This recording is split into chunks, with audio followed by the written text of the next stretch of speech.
Hello. In this video, I would like to explain component 4 of the 5 components for you.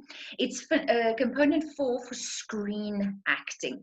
Now, you will see that for stage acting in first year, and of course all the other years, but now we are talking specifically to our first year students, it's the same for stage. Forming a defined character, 4.1, 4.2, 3, 4, and 5, they are all the same.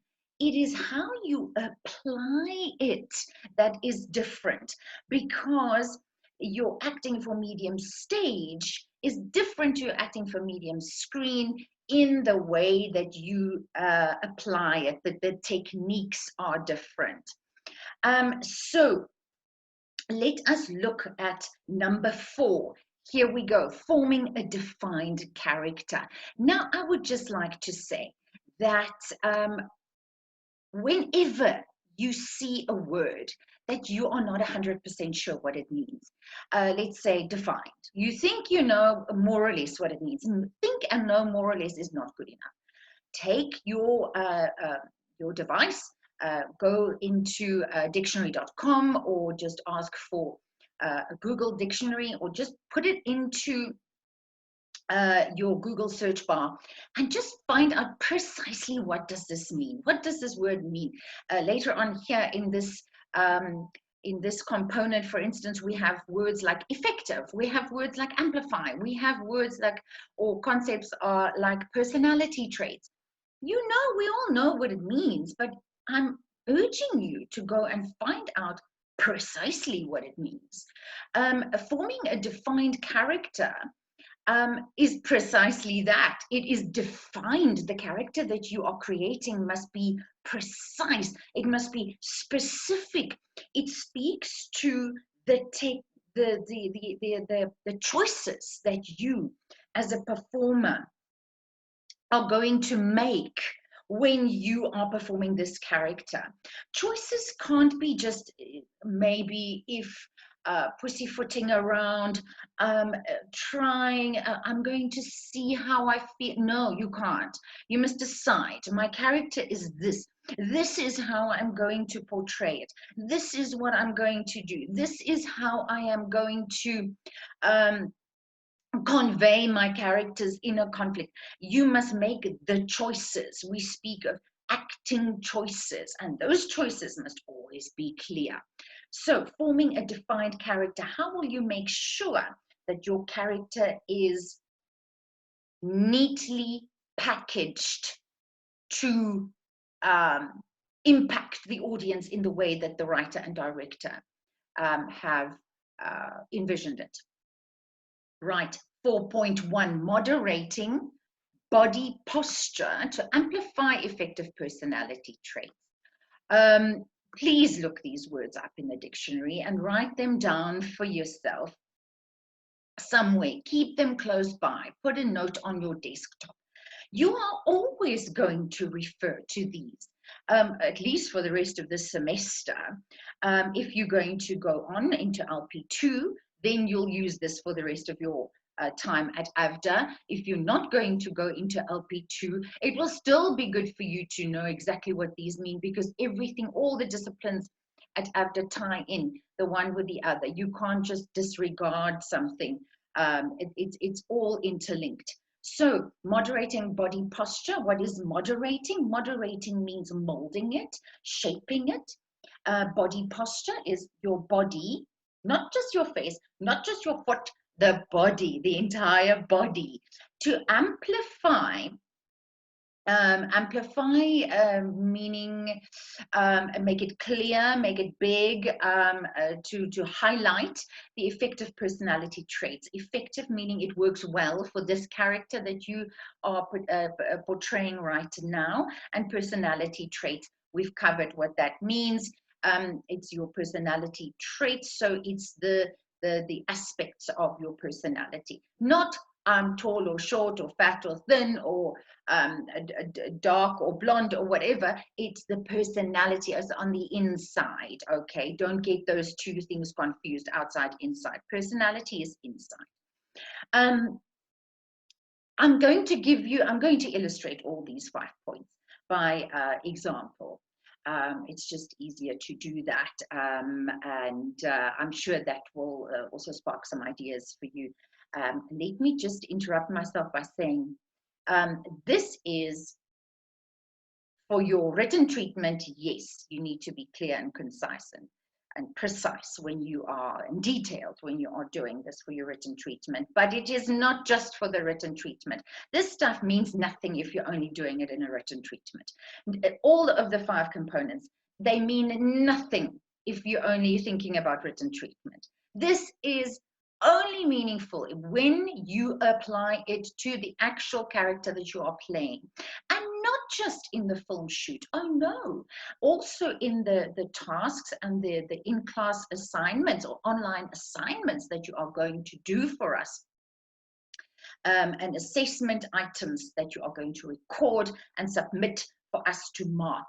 Every time you portray a little character, doesn't matter if it's a big character or a small character, and by that I mean if the character has 100 lines in a film or 2 lines in a film, you need to apply these to all the characters that you are playing, whether you're playing one scene or all the scenes in a film. Moderating the body posture. So does that mean if I am, let me try and do this, if I am, my posture is this, I'm hunched forward. My head is down. I'm looking a little bit like I'm unsure of myself. That is a character who might potentially have something to hide, or the character might be shy, or the character might be guilty, feeling guilty, right? Contrast that with something like this. If I'm up, my chin is up, my shoulders are back, and I am looking the world square in the eye. My arms are to the side, right? I'm pulling my shoulders back, I'm pulling my tummy in, right? This is giving confidence. This is showing, it could even be a challenge, right? I'm looking you right in the eye and I'm challenging you, give it to me. All right, so the difference between that. Now, that is just 2 examples of possibly how a character could be. So you see how my body changed, my actual shape of my body changed from this to this, for example. Now, the big danger here is, and I find that a lot with first years, and especially it comes, we see it in component 4 quite a bit, that you want to read your script and then you want to say, oh, I am going to make my character slouch because she is tired. Right? I buy that. But don't you think you should rather perform the lines in rehearsal and feel what it feels like in your meetings with your co-stars and your director and your writer, and see what it feels like inside? Perhaps she doesn't want to be tired and slouching in the very first scene already. Perhaps she starts out like this and then gradually develops into this. So what am I trying to say here? I'm trying to impress upon you that you can't decide from the outside, I am going to play it like this. You must feel what you feel like on the inside, and then see what automatically happens to your body. If you allow, and this is bringing us right back to component 1 and 2, you're thinking some thoughts, right? Let's take an extreme example. I've just come out of hospital after my chemotherapy, right? So I know from a family member, a very, very close family member who's had stage 4 cancer for quite some time, that these people get very tired and very ill after chemotherapy. You see, there's already, that's component 1 and 2. right? So there's some research that already happened for me to use this example. I know this research, I know this stuff. So I'm doing it from experience, right? So I know they're very tired. They feel, sometimes feel very nauseous instantly, and other times they feel nauseous only like a few hours later. So let's say this person comes out of this is the thought process, right? So now I'm seeing in my mind's eye, this thought process is making an image. And I'm seeing this person coming out of the hospital and feeling, I can see how they are just oozing, feeling woozy and oozing this energy of being sapped and being drained is coming out of them. So that's the thought process, and that's making an image in me. And that image that I'm seeing in my head is making me feel something. Remember, we have a thought. The thought creates an image. The image creates an emotion or a feeling, and that feeling determines my behavior. Aha. So that is the process. That is how we do. We don't say, oh, I think I must walk with my shoulders forward because I'm probably tired. No, that all happened in the head. That's not really how we create characters. Character comes from inside. So I'm asking you to think the thought, allow the image to come into your head, allow yourself to feel this picture is making me feel what, right? And then allow the body and the face to do what it wants to do. And then you observe yourself and you say, aha, this is working for me, or oh no, not working so well. And then you start over with another thought, another image, another feeling. It's important to have the thought because it's where everything originates. And then after having the thought, allow your mind to see pictures. Just let it go, allow, and then pick a picture that works for you, and then allow your feeling to come to you. Ask yourself, what am I feeling now? And then allow the body to follow. All right? I'm sure this makes sense. Right. Now, you are just for your written treatment now going to put all of this in words for me. But when you are applying it to your character that you're playing, it's also important to just write down some keywords just so that you have a reference for the next time you have a rehearsal. Or just before you shoot, then you just think about your keywords that you wrote down, just to remind yourself, refresh yourself of all the things that went on inside you. The very same for 4.2, moderating vocalization to amplify effective personality traits. That means how will you change your voice to create this defined character. Now the voice is also, it's just like the body. You're gonna handle this one in exactly the same way as I explained in 4.1. I'm going to make another example for you.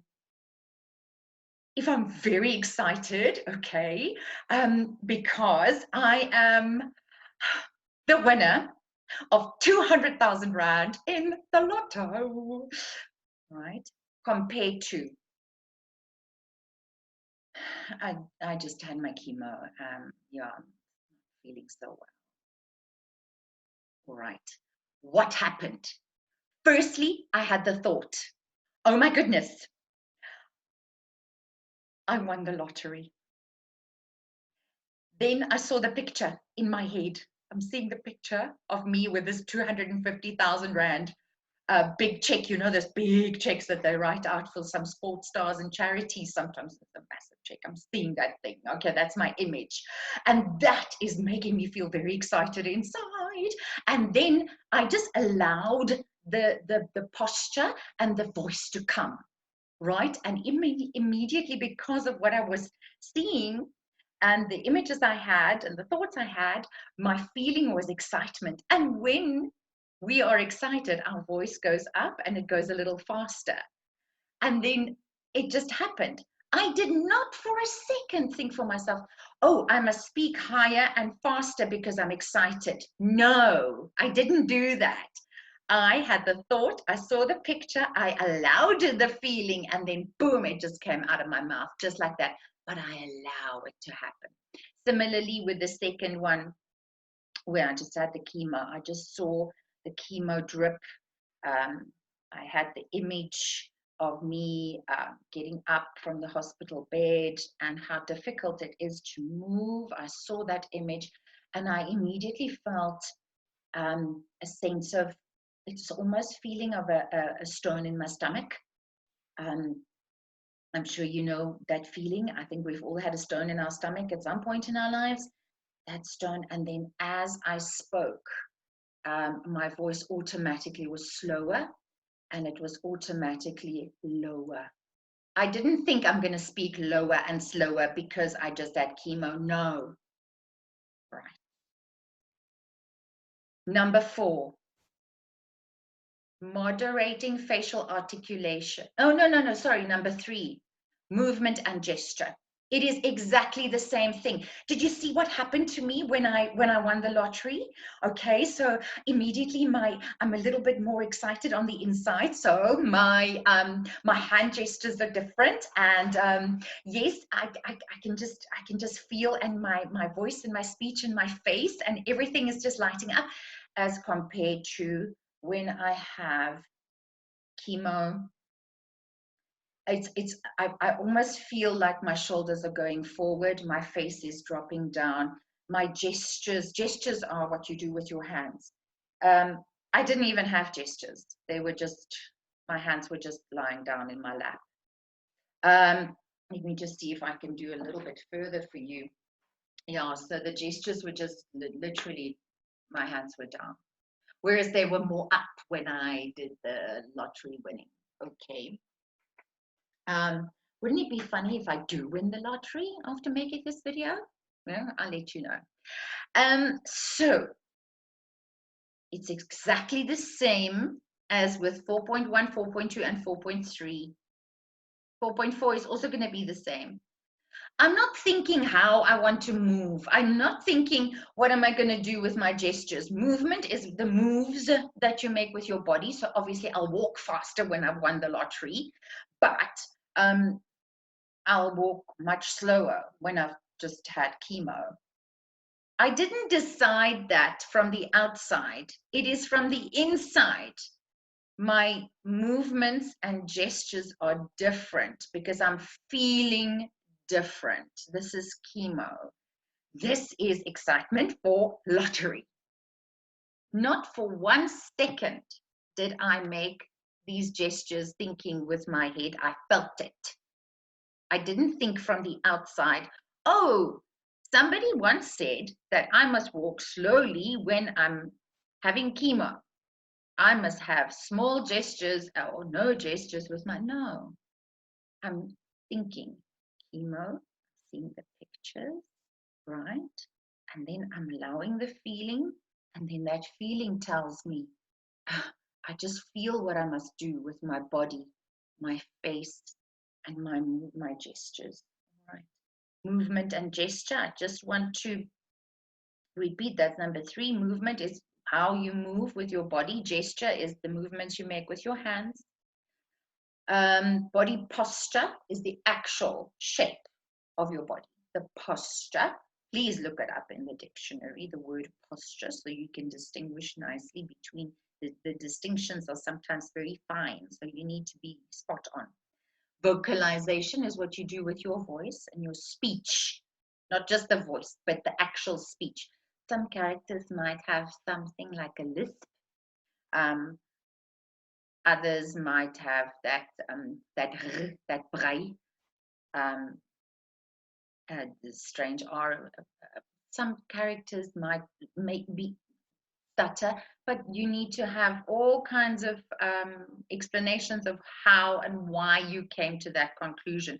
So vocalization, just for the ordinary vocalization. Don't make all your characters having speech impediments now. Please just be careful that you don't go overboard. Just rather keep it simple. All these things are better when it's just done simply. Just keep it simple. Don't do anything for effect. Do things when it is justified and prompted by the script. So vocalization is the speech, the vocals, the speech. Movement, how you move your body. And then how you gesture. Also 4.3 is the movements you do with your hands. And then 4.4, facial articulation. This is a very excited face of somebody who just won the lottery. And this is maybe somebody who is now very tired after a chemo session.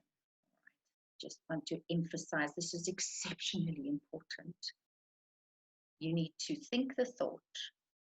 Allow the thought to create a picture in your head. Allow the picture to create a feeling in you. Allow the feeling in you to determine what you do with your face, with your hands, with your posture, with your movements, with your voice, or your speech. 4.5, here you are going to pretend to be the costume artist and the makeup artist, okay? This might not necessarily be how costume and makeup will dress you or make you up for the film that you are going to shoot at the end of the term or at the end of the semester. It is simply what you think it should be.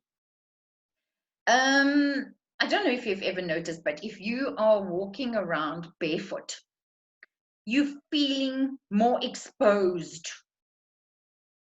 If you're walking around barefoot, for instance, in front of people, you're feeling more exposed. If you're walking barefoot at home, you might be more relaxed. If you're having smart shoes on, like your Lani shoes that you go clubbing with or that you go to nice events with, or some people go to religious places with your Lani shoes, your nice shoes, your posh shoes. They make you feel different. The ladies will know, like the second you wear heels, you are up. And it just gives you a different feeling. And then you feel differently. So what happens? Aha! You behave differently because you feel differently. So think for yourself. When it comes to this one, to 4.5, you need to be very specific and detailed, right? So don't just tell me they're wearing jeans and tackies. No. What color jeans? And are they ripped or are they designer or what? What tackies? Are they designer tackies or are they just cheapies, rip-offs that they got somewhere? Tell me what colors are the characters wearing. Tell me if the character is somebody who wears pastels most of the time. Is the character somebody who wears work clothes or suits, or is the character in casuals and slacks all the time? Is the outward appearance also, do they have long nails, short nails? Do they have painted nails or not? Do they have colored hair? Do they have braided hair? Do they have wigs? Do they have extensions? What accessories are there? Rings, watches, jewelry, any other jewelry? Do they always wear a bag? Is there a phone always? Is it always a laptop with them? You have to be very specific. Ladies, is this character wearing makeup? If so, how much and why?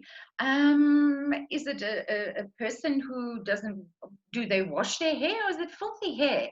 Is it somebody with grime in their teeth and they're not really looking after themselves? You need to tell me that. You know, when you look at somebody, you get an idea, or it might be preconceived, but this is a time where when we look at your character, we need to know what the character is about. You need to tell us through looking at this person. What is this person doing in the story? What is the function of this person? So here I say again, this is what you envision according to how you feel about the character. how you envision the character should look, what they should look like, and give me reasons why. Perhaps somebody is forever wearing dark glasses, shades, forever, because they're trying to perhaps hide their feelings from the world. You know, perhaps it says in the script, somebody says, please can you take those glasses off? Then you must tell me, why did the person have glasses on? What was the purpose for it? And mention the script, use the script as a reference. Right, so that is forming a defined character. We will, of course, do some practical work about this in class. And sense memory also has a lot to do with this. And we will try and also delve in a little deeper into that. But forming a defined character, that was component 4. And yes, start thinking about these things. This is just, again, kind of proof how much human behavior determines the way we characterize. It's a psychological ball game that you sometimes play with yourself, and between you and the character, and then the director and the script writer must also assist you in forming this defined character. Right, interesting stuff. And I'll see you in the next video where we're going to talk about some more fabulous acting techniques and ideas for creating characters. I wish you luck, and yeah, speak to you soon.